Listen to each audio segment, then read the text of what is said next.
So it is official. 8 Democrats in the Senate, of course, have caved in voting to reopen the government without a deal to fund healthcare, essentially, that major fight that lasted for 40 days and 40 nights, effectively to insist that Republicans do something to ensure that people's healthcare in the United States would not quadruple, to protect and to extend those ACA tax subsidies. And so we are in this situation of mass capitulation and fecklessness and the weakness of the Democratic Party yet again experienced. It happened earlier this year in March 2025.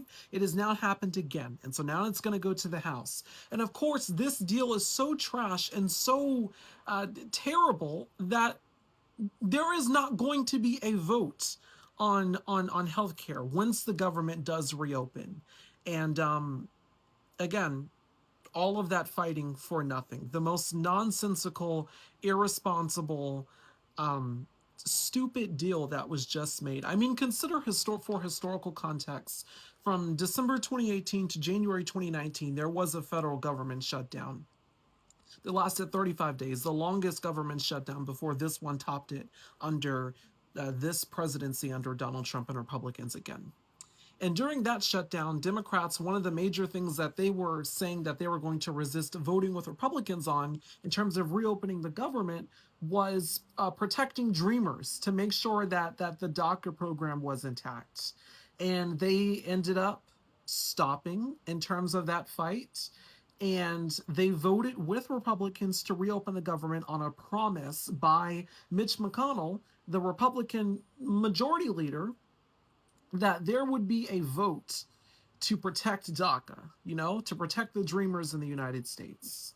And what ended up happening is that whole situation was stalled and it never actually got done in the Senate. So again, we're trusting Democrats, these 8 Democrats are trusting a party that is known to lie, that is known to be messy, that is known to be deplorable and immoral.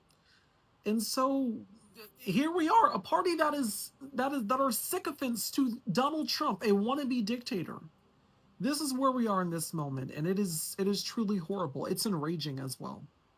I'm Jeremiah Patterson, the independent journalist. I've been doing this for 7 years. I started this work at just 13 years old. I'm now 20 years old, still reporting the news without fear, favor, or corporate interference.